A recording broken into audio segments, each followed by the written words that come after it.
देखिए भाई, इस क्वेश्चन में आपसे पूछा है the rate constant of A second order reaction 2A goes to Z is K2 if the initial concentration of the reactant is A0 and the concentration of the product at time t is X।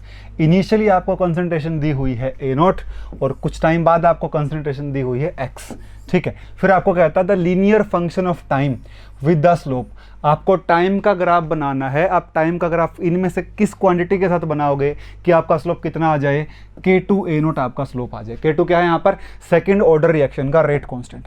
सबसे पहले तो जब कोई second order reaction होगी तो उसके लिए rate equation क्या होगी, इंटीग्रेटेड रेट इक्वेशन, वो होगी 1/A - x - 1/A is equal to K into टी। यहाँ पर K ही K2 है और A ही क्या है, A0 है।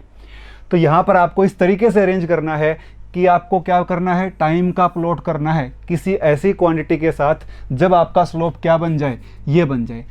आपको एक सिंगल लाइन जब आप ड्रॉ करते हो उसका स्लोप कैसे निकालते हो, y is equal to mx plus c. तो m की वैल्यू क्या आनी चाहिए, K2 इंटू A आनी चाहिए। इस तरीके से रीअरेंज करना है, ठीक है। यहाँ देखोगे आप 1/A - x, मैं इसको उधर लेके जाता हूँ, ये बनेगा 1/A - x is equal to KT plus 1/A। LCM लोगे ये बन जाएगा भाई 1/A - x is equal to A into k t divide by A plus 1, ऐसा बन जाएगा। इसके बाद क्या करना है, इस A को इधर लेके चले जाओ, A/A - x is equal to AKT plus 1। अब इस 1 को इधर लेके आ जाओ, ये आ जाएगा A/A - x minus 1 is equal to AKT। यहाँ से देखोगे आप एलसीएम लोगे तो ये बनेगा A - x divide by A - x is equal to AKT। A से A कैंसिल आउट, A से A हो जाएगा कैंसिल आउट, A और A कैंसिल आउट, ये बनेगा x/A - x is equal to AKT। देखो भाई y is equal to m into X, y is equal to m into X. यहाँ देखोगे x कौन है टाइम, m कौन है a इंटू के, और y क्या है आपके पास, x/A माइनस एक्स। अगर आप ग्राफ प्लॉट करते हो x/A - x वर्सेस टाइम, तो आपके पास स्लोप क्या आएगा, स्लोप आएगा a इंटू K2 या फिर A0 इंटू K2। आंसर क्या बनेगा भाई आपके पास, आंसर बन जाएगा C, आंसर बन जाएगा C, ठीक है। ठीक है, देखिए भाई इस क्वेश्चन में आपको दिया है the oxidation of NO2 NO2 occurs via the mechanism given below. यहाँ पर दिया गया है 2 NO के मोलिक्यूल हैं जो इक्विलिब्रियम में है N2O2 के साथ। फिर N2O2 का रिएक्शन किसके साथ है, ऑक्सीजन के साथ, और क्या बनाता है, 2NO2 बनाता है। ये जो आपका ये K-1 है, यहाँ पर K-1 है, ठीक है। देखो भाई आपसे क्या पूछा, आपको DNO2/dt इसके फॉर्मेशन का रेट आपसे पूछा हुआ है। तो सबसे पहले जब कभी भी आप ऐसा मैकेनिज्म देखते हो तो आप रेट किसकी फॉर्म में लिखते हो, हमेशा आप रेट हमेशा प्रोडक्ट फॉर्मेशन स्टेप की फॉर्म में लिखते हो, आप इक्विलिब्रियम की फॉर्म में रेट नहीं लिखते हो। तो यहाँ पर क्या लिखना पड़ेगा, सबसे पहले तो मुझे लिखना पड़ेगा DNO2/dt। ये क्या बनेगा भाई, ये बनेगा R is equal to minus या फिर +1/2 DNO2/dt, ठीक है भाई। ये बनेगा आपके पास कितना बनेगा भाई, K2 into N2O2 into O2, इस तरीके से लिख सकता हूँ, K2 into N2O2 into O2। तो यहाँ से आप देखोगे कि जो N2O2 है वो क्या है, इंटरमीडिएट है। वो क्या है भाई, इंटरमीडिएट है। और इंटरमीडिएट की फॉर्म में कभी भी रेट को या फिर रेट ऑफ फॉर्मेशन को छोड़ा नहीं जाता। हमें क्या लगाना पड़ेगा, इसको यहाँ से, इसको रेट इक्वेशन में से रिमूव करने के लिए क्या लगाना होगा, आपको SSA लगाना होगा। जब आप SSA लगाओगे तो यहाँ पर देखोगे apply SSA on N2O2 on N2O2। ऐसा क्यों, क्योंकि ये क्या है भाई आपके पास इंटरमीडिएट है। जब SSA लगाओगे और आप पहले स्टेप की बात करोगे तो आप लिखोगे यहाँ पर फॉरवर्ड रिएक्शन के लिए लिखा जाएगा DNO2 N2O2/dt। ये बनेगा भाई आपके पास, ये बनेगा K1 इंटू NO का स्क्वायर, K1 इंटू NO का स्क्वायर, K1 इंटू NO का स्क्वायर। और बैकवर्ड के लिए -K-1 इंटू N2O2। एक स्टेप में और N2O2 दिख रहा है आपको, नीचे वाले में दिख रहा होगा, ये बनेगा -K2 into O2 into N2O2 into N2। ये किसके बराबर होगा भाई, 0 के बराबर होगा। फॉर्मेशन स्टेप का और डिकम्पोजिशन स्टेप का इंटरमीडिएट के लिए क्या होती है, इक्वेशन 0 होती है। यहाँ से आप देखोगे, यहाँ से आपके पास आएगा N2O2 is equal to K1NO square divide by K-1 plus K2 into O2। This is equation number 1, this is equation number 1, this is equation number 2। यहाँ से किसकी वैल्यू आ गई आपके पास, N2O2 की वैल्यू आ गई है। जब आप इस N2O2 की वैल्यू को इसके अंदर रखोगे तो आपके पास बनेगा 1/2 dNO2 by dt, 1/2 dNO2 by dt is equal to देखो भाई, देखो K2 रहेगा, यहाँ पर K2 रहेगा। N2O2 की वैल्यू क्या है, ये रही K1NO स्क्वेयर इंटू यहाँ पर और क्या, पहले O2 पहले से है, इंटू O2 डिवाइड बाय नीचे बचेगा K-1 plus K2 into O2। ये आपके पास क्या आ गया भाई, dNO2 dt की या फिर NO2 की फॉर्मेशन का रेट आ गया। फॉर्मेशन का नहीं बल्कि मैं सही अगर लैंग्वेज यूज़ करूं तो आपके पास क्या है, प्रोडक्ट फॉर्मेशन है, प्रोडक्ट फॉर्मेशन का रेट है। लेकिन वो आपसे क्या पूछ रहा है, रेट ऑफ अपीयरेंस पूछ रहा है, रिएक्शन का रेट नहीं पूछ रहा। उसने क्या पूछा है यहाँ पर, आपको dNO2 बाई dt चाहिए। फिर क्या कहता है, जब ऑक्सीजन एक्सेस में होगा, पहली बात जब ऑक्सीजन एक्सेस में होगा तो पीछे वाले टर्म को, इस वाले टर्म को छोड़ दूंगा, इसको क्या कर दूंगा, नेग्लेक्ट कर दूंगा। अगर इसको नेग्लेक्ट कर दूंगा तो आपके पास बनेगा, ये बन जाएगा भाई आपके पास dNO2 by dt।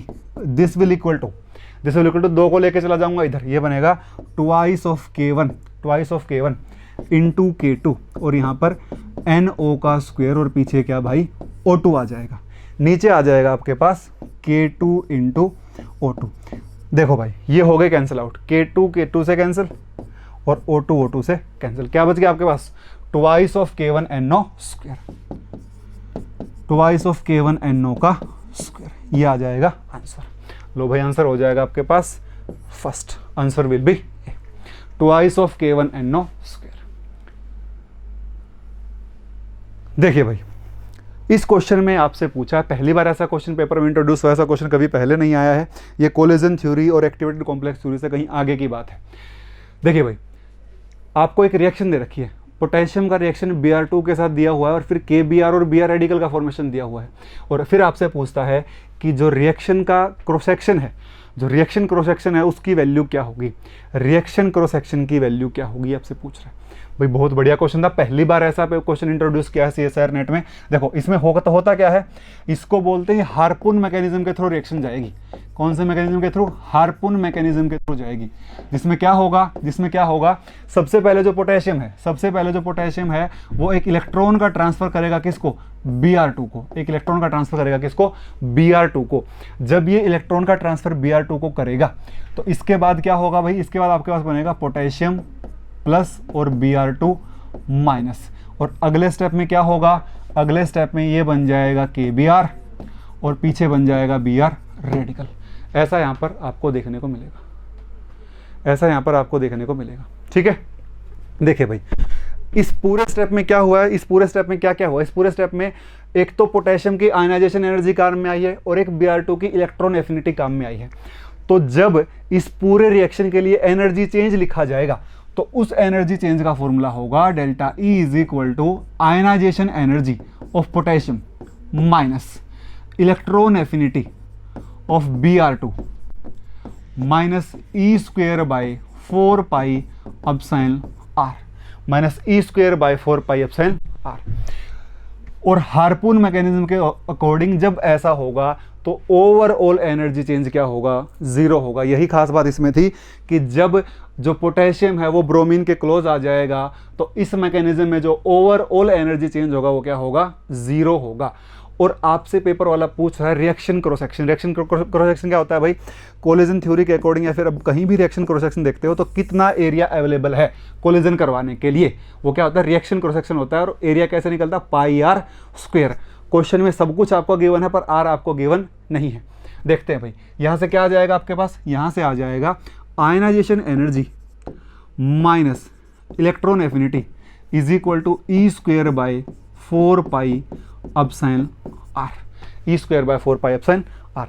Ionization energy दे रखी है भाई 422.5, 422.5।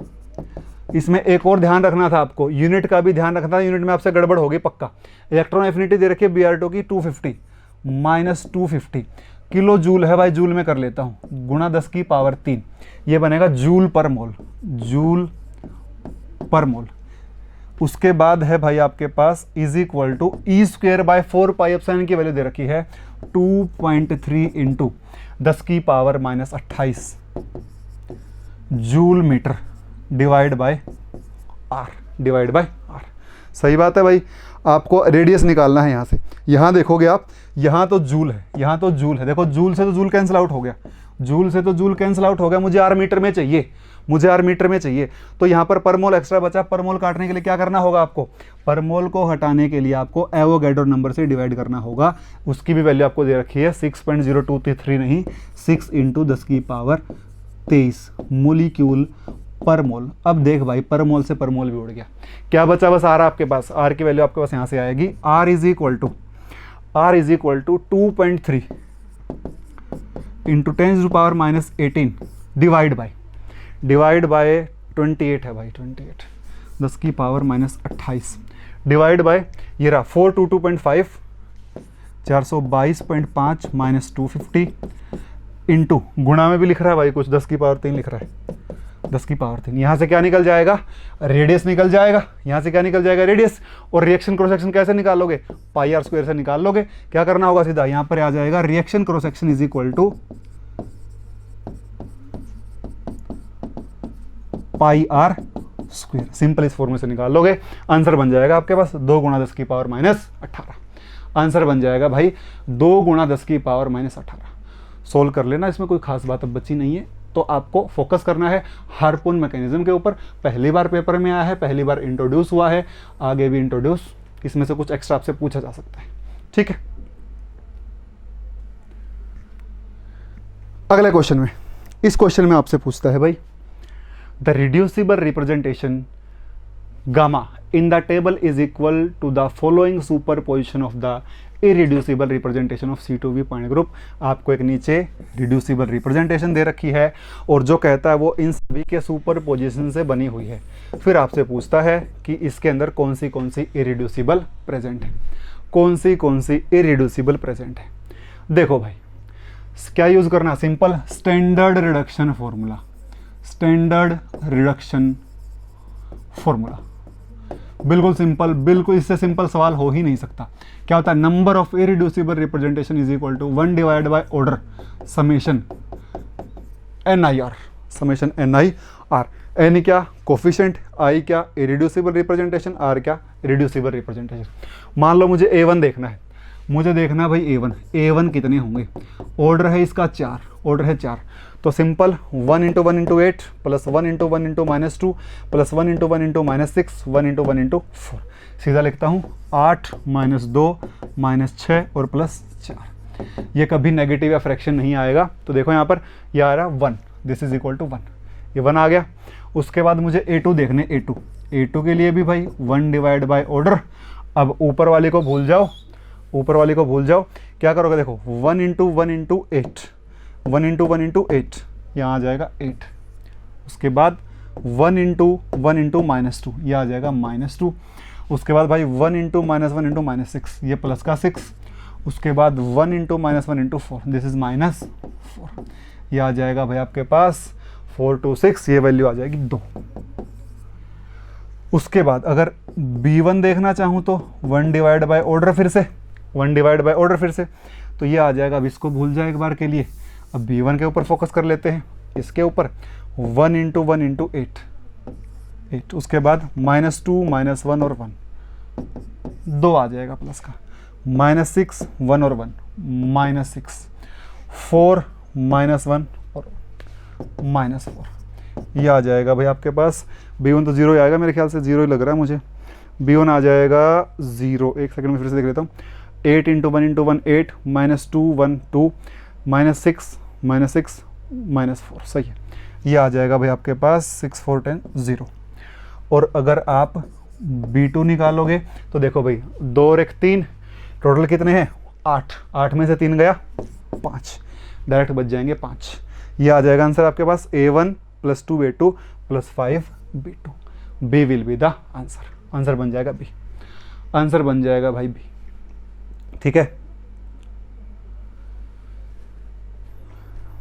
इस क्वेश्चन में आपसे पूछा है, इस क्वेश्चन में आपसे पूछा है भाई आपको एक मोल परफेक्ट मोनोटोमिक गैस दी हुई है और आपको जो नीचे साइकिल दिया हुआ है उस साइकिल के थ्रू उसकी प्रोसेस हुई है। ठीक है, फिर आपसे पूछता है टोटल वर्क डन कितना होगा। देखो भाई जब भी कभी आपको प्रेशर वॉल्यूम के डायग्राम दिए हो और आपसे वर्क डन पूछा हो तो उसके नीचे का जो एरिया है वही क्या बता देता है आपको, वर्क डन बता देता है। उसके नीचे का जो एरिया है वही क्या बता देता है, वर्क डन बता देता है। मतलब सिंपली मुझे क्या निकालना है, मुझे इसके नीचे का एरिया निकालना है, सिंपल मुझे इसके नीचे का एरिया निकालना है। अब ध्यान से देखोगे भाई, ध्यान से देखोगे कितनी प्रोसेस हुई हैं, कितनी प्रोसेस हुई हैं, 1 2 3 और 4। आपको एक बात पता है, हम वर्क डन लिखते हैं W = -P एक्सटर्नल × dV, ऐसा ही तो लिखता हूं मैं वर्क डन। अगर वॉल्यूम में चेंज नहीं है, जिस स्टेप में वॉल्यूम चेंज नहीं है उसमें तो वर्क डन होगा ही नहीं। जैसे ये वाला स्टेप है, जैसे D से A जो प्रोसेस जा रही है उसमें वॉल्यूम का चेंज नहीं, वॉल्यूम क्या है भाई फिक्स है। जो वॉल्यूम फिक्स है तो वर्क डन फॉर DA सीधा क्या हो जाएगा भाई 0 हो जाएगा। मतलब DA को तो देखना ही नहीं है, DA की तो बात ही खत्म हो जाती है। ठीक है भाई, अब सवाल उठता है A से B, B से C और C से D का। देखो अगर मैं AB कर्व के नीचे का एरिया निकालूं तो मैं W फॉर AB निकाल सकता हूं अलग से। अगर मैं इसके नीचे का एरिया निकाल दूं W फॉर BC निकाल सकता हूं अलग से, और इसके नीचे का निकाल लूं तो मैं क्या कर दूंगा, इसके एरिया, इसके नीचे जो एरिया है, देखो मैं 2 कलर यूज करता हूं, यहाँ पर 2 कलर यूज करता हूं भाई। देखो इसके नीचे कितना एरिया है, AB इस कर्व के नीचे कितना एरिया है, ये सारा का सारा एरिया इसके नीचे है, ये सारा एरिया इसके तो नीचे है। और मुझे क्या निकालना है, वर्क डन। तो इसके नीचे का एरिया भी हटाना पड़ेगा मुझे, ये वाला एरिया तो हटाना ही पड़ेगा क्योंकि वर्क डन तो कौन है, this is the work done, this is the area during the process. तो मुझे ये एरिया निकालने के लिए ABC के नीचे जो सारा एरिया है उस एरिया में से CD का जो एरिया है वो घटाना पड़ेगा। CD के नीचे जो एरिया है वो सब्ट्रैक्ट करना पड़ेगा। मेरे पास क्या आ जाएगा, एरिया फॉर द साइकिल, और वही क्या हो जाएगा, वर्क डन हो जाएगा। अब मेरे पास दो तरीके मेरे पास हैं। पहला तरीका मेरे पास ये है, पहला तरीका मेरे पास ये है कि या तो मैं इस हिस्से का एरिया निकाल लूँ, इस हिस्से का एरिया निकाल लूँ और फिर इस हिस्से का एरिया निकाल लूँ, दोनों को जोड़ दूँ, क्या आ जाएगा, वर्क डन आ जाएगा। दूसरा तरीका मेरे पास क्या है, जो मैंने अभी आपको पहले बताया, उसमें मैंने क्या बताया, आप ABC के नीचे का सारा एरिया निकाल लो, आप CD के नीचे का सारा एरिया निकाल लो, दोनों को घटा दो, क्या आ जाएगा आपके पास आ जाएगा work done during the process. देखो भाई जब AB की बात करते हो, A से B जब आप जाते हो, भाई कैसी प्रोसेस है, प्रेशर कांस्टेंट है, तो प्रेशर कांस्टेंट है। जब AB की बात करता है ना तो आइसोबारिक प्रोसेस है, और आइसोबारिक प्रोसेस के लिए प्रेशर कांस्टेंट हो जाएगा, तो वर्क डन सीधा क्या आएगा, -P2 V2 -V1, सिंपल है, ये आ जाएगा। देखो प्रेशर कितना है, देखो W फॉर AB, AB के नीचे का एरिया क्या आ जाएगा भाई, ये आ जाएगा आपके पास, प्रेशर है -2, उसके बाद वॉल्यूम कितना है भाई, V2 -V1, 46.48 -23.34, यही आएगा इसके नीचे का एरिया। और इसके नीचे का एरिया यही तो आएगा। देखो ये क्या होगा भाई, ये क्या है, ये आपके पास ये वाली साइड है, ये वाली साइड 2 है, ये वाली साइड तो 2 है, ठीक है भाई। और ये वाली साइड कितनी है, ये वाली साइड कितनी है आपके पास, 23.34 है। तो लेंथ इंटू ब्रेथ क्या आ जाएगा, इस रेक्टेंगल का एरिया ही तो आ जाएगा सारा का सारा। तो यहाँ से क्या आ जाएगा आपके पास, माइनस क्यों लगा, क्योंकि एक्सपेंशन है, ये आ जाएगा आपके पास -46.48। किस में दिया है भाई, लीटर बार में दिया है, लीटर बार। देखो AB का तो खेल हो गया ख़त्म, AB का तो खेल ख़त्म हो गया। अब बात करते हैं BC की। देखो B से C प्रेशर वॉल्यूम का डायग्राम, और ऐसा कर्व, ये क्या रिप्रेजेंट करता है भाई, आइसोथर्मल प्रोसेस को रिप्रेजेंट करता है। पता भी होगा आप लोगों को, आइसोथर्मल प्रोसेस को रिप्रेजेंट करता है। तो अगर W से WBC, work done for BC की बात करूं या फिर एरिया अंडर BC, ये सारा एरिया निकालने की बात करूं तो क्या फॉर्मूला बनेगा भाई, अगर work done for process B to C निकालूंगा तो ये बनेगा -RT ln V2/V1, सिंपल, ठीक है। रिवर्सिबल प्रोसेस के लिए ग्राफ बनता है तो minus R T V two by V one. R देखो, आर दिया हुआ बेचारे ने, लीटर बार लेना भाई, जूल पर केल्विन मत लेना, ये बनेगा माइनस 0.083 इंटू टेम्परेचर शायद 1120 है ना, टेम्परेचर दिया हुआ है भाई आपको, टेम्परेचर तो निकालना पड़ेगा पहले इसका, टेम्परेचर पहले आपको निकालना पड़ेगा इसका, या फिर दिया हुआ है, नहीं दे रखा है, चलो निकाल लेते हैं टेम्परेचर।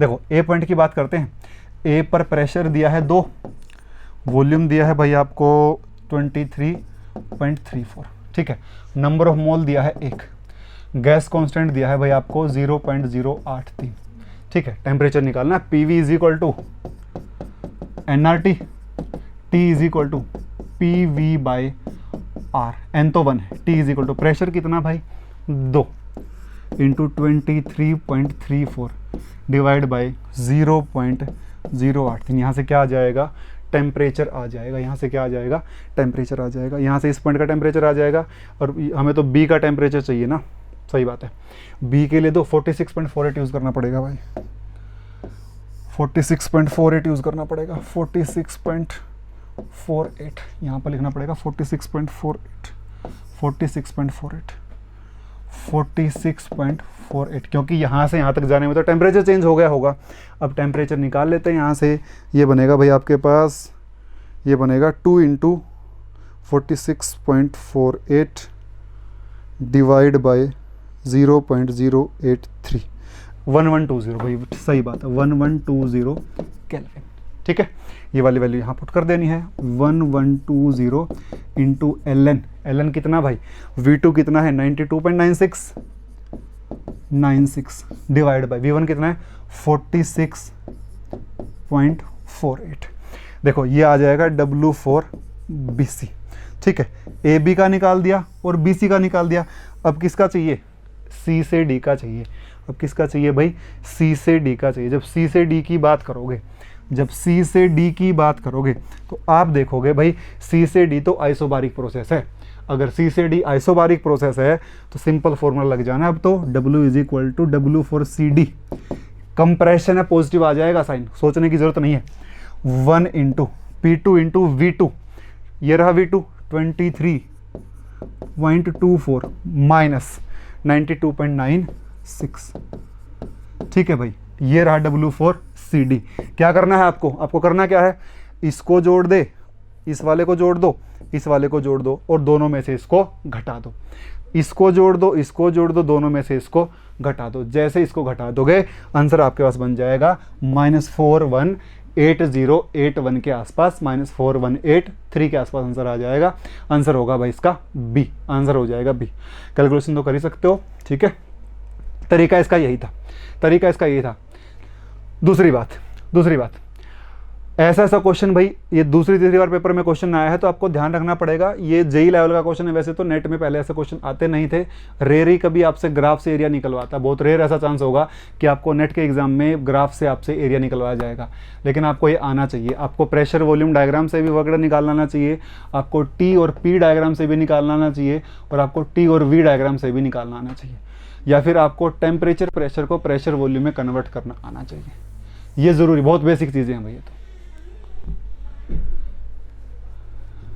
देखो भाई, देखो नेक्स्ट पूछता है, एक सरफेस कैटालाइज यूनिमोलिकुलर रिएक्शन है, लो और वेरी हाई प्रेशर के ऊपर किस ऑर्डर को फॉलो करेगी, किस ऑर्डर को फॉलो करेगी, इसमें मेरे को बताने की जरूरत ही नहीं है भाई। सरफेस कैटालाइज यूनिमोलिकुलर रिएक्शन, इस तरीके का ग्राफ आपको देखने को मिलता ही होगा, ऐसा ग्राफ आपको देखने को मिलता ही होगा, तो वहां पर आ जाएगा आपके पास, कम कंसंट्रेशन पर तो फर्स्ट ऑर्डर और हाई कंसंट्रेशन पर जीरो ऑर्डर, कम कंसंट्रेशन पर फर्स्ट ऑर्डर। लैंगमर से भी इसको देख सकते हो, अगर आप यूनिमोलिकुलर रिएक्शन का मैकेनिज्म पर जाओगे तो वहां से भी आप इसको देख सकते हो, फर्स्ट ऑर्डर और जीरो ऑर्डर होगी, ठीक है। इसमें तो डेरिवेशन ही था, उसमें तो कुछ नहीं था। देखो भाई, इस क्वेश्चन में पूछता आपसे, the function which is not an eigen function of the indicated operator. हाँ भाई, ये तो थोड़ा सा कंफ्यूजिंग सा क्वेश्चन था, बट कोई दिक्कत नहीं है। इसमें आपसे पूछता इनमें से कौन सा ऐसा फंक्शन है जो आइगन फंक्शन नहीं है गिवन ऑपरेटर का।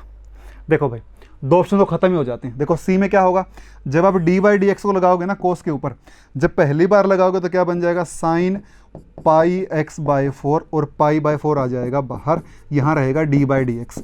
फिर से लगाओगे तो पाई बाय 4 फिर से बाहर, पाई बाय 4 का स्क्वायर हो जाएगा और यहाँ माइनस भी आएगा क्योंकि कोस का माइनस साइन होता है, साइन का बनता कोस, ये बन जाएगा कोस पाई बाय 4x, ये बन जाएगी आइगन वैल्यू। ये तो फॉलो कर रहा है भाई, ये तो फॉलो कर रहा है, तो ये तो आंसर नहीं हो सकता। इसको देखोगे तो जब पहली बार लगाओगे तो ये आ जाएगा d by d x, 4 iota आ जाएगा बाहर, ई की पावर 4 आयोटा एक्स। फिर से लगाओगे 4 आयोटा का स्क्वायर तो बाहर, ई की पावर 4 आयोटा एक्स। ये भी करता है फॉलो, तो ये भी आंसर नहीं होगा। क्या पूछ रहा है वो, जो आइगन को फॉलो नहीं करता वो कौन सा है। अब देख लेते हैं भाई इसको, ठीक है, इसको छोड़ो, पहले उसको देख लेते हैं। मेरे को पता है ये भी नहीं होगा, ये देख लेते हैं। देखो ये वाला होगा, वो वाला नहीं होगा। देखते हैं, देखो D square by d x square, ऐसा क्वेश्चन गेट में पहले आ चुका है भाई, ठीक है। यहाँ देखोगे आप ई की power minus x square by 2, तो ये बनेगा आपके पास। देखो ऑपरेटर को 2 बार लगाना होगा तो सीधा लिख देता हूँ डी बाई डी एक्स ई की power minus x square by 2 plus ये बनेगा एक्स स्क्वायर ई की power minus x square by 2। देखो भाई ध्यान से, जब पहली बार लगाओगे तो फंक्शन तो एज इट इज़ ये बन जाएगा आपके पास इस तरीके से। इसको मैं मिटा देता हूँ, मुझे स्पेस चाहिए होगा लिखने के लिए। देखो जब पहली बार लगाओगे तो आप देखोगे यहाँ पर ई की power minus x square by 2 का, ई की power minus x square by 2 as it is. उसके बाद जब एक्स स्क्वायर का करोगे ना तो वो आ जाएगा माइनस 2x और नीचे 2 है ही, तो ये बनेगा माइनस एक्स, ठीक है। फिर बचेगा plus X square into E की power minus x square by 2। This implies this is equal to, बल्कि इक्वल टू लिख देता हूँ। अब कौन सा रूल लगेगा भाई, अब प्रोडक्ट रूल लग जाएगा इसमें। जब x का करूँगा तो ये बच जाएगा ई की power minus x square by 2, और जब इसका फिर से करूँगा तो इसका क्या आ जाएगा प्लस ई की power minus x square by 2, तो एज इट इज़। और एक और x किसका भाई, माइनस का, एक और x किसका, माइनस का, और एक x यहाँ पर पहले से माइनस का है, माइनस x। पीछे क्या है भाई, पीछे है एक्स स्क्वायर इंटू ई की power minus x square by 2। तो यहाँ देखोगे आप ये बन जाएगा आपके पास, तो कुछ बड़ी ही क्वांटिटी बन गई। This is equal to e की power minus x square by 2। यहाँ देखोगे x इंटू एक्स स्क्वायर, ये एक्स स्क्वायर और ये भी x square, plus 2x square e की power minus x square by 2। देखो ये कहीं से भी आइगन वैल्यू को फॉलो नहीं करता। मैंने क्या किया है, D square by d x square plus X square को लगाया है किसके ऊपर, ई की power minus x square by 2 के ऊपर। देखो ये कौन है, ये ऑपरेटर है, ये कौन है भाई, साई है, और इसमें कोई कांस्टेंट वैल्यू नहीं है। सारा ही क्या बन गया है, एक नया फंक्शन बन गया है, और कोई कांस्टेंट वैल्यू नहीं आई तो आइगन को फॉलो नहीं करेगा। देखो जब पहले वाले की बात करोगे ना, पहले वाले क्वेश्चन में और ए और बी में क्या डिफरेंस है, यहाँ बस माइनस का डिफरेंस है, यहाँ माइनस और यहाँ पर प्लस है। अगर यहाँ पर माइनस ही होता तो क्या हो जाता, तो आप देखोगे यहाँ माइनस है तो यहाँ पर भी माइनस आता, फिर आपके पास यहाँ पर भी माइनस आता, यहाँ पर भी, और यहाँ पर भी क्या आता, माइनस आता, यहाँ भी माइनस होता, तो ये दोनों टर्म आपस में क्या हो जाती, कैंसिल आउट हो जाती। तो आपके पास आंसर क्या आ जाता, आंसर आपके पास आ जाता आइगन वैल्यू को फॉलो कर जाता। तो ए भी आइगन वैल्यू को फॉलो करता है, नहीं होगा, सी भी करता है, नहीं होगा, डी भी करता है, नहीं होगा। उसने क्या बोला है, जो फॉलो नहीं करता है, answer will be B eigen value equation को फॉलो नहीं करता। अगला क्वेश्चन भाई, ये तो कुछ था ही नहीं इसमें। तो देखो इस क्वेश्चन में पूछा है the degeneracy of A state having energy 27h square by 8ml square 3D cubical box है। सीधा एनर्जी का फॉर्मूला लिखना है। क्या होता है 3D बॉक्स में, nx square ny square nz square into h square by 8ml square. क्या दे रखा भाई, 27h square by 8ml square. उड़ गया भाई, उड़ गया, ये भी उड़ गया। देखो उड़ गया सारे के सारे, 27 तो बच गया, 27 तो बचेगा, ये बच गया। यहाँ आता है nx square plus ny square plus nz square is equal to 27। ये तो कॉपी में था। क्या पॉसिबिलिटी बनती है भाई, पहली पॉसिबिलिटी 3 3 3, 3 का स्क्वायर 3 का स्क्वायर 3 का स्क्वायर 27 बन जाएगा। दूसरी पॉसिबिलिटी 5 1 1 5 1 और 1। तीसरी पॉसिबिलिटी 1 5 1, उसके बाद 1 1 5।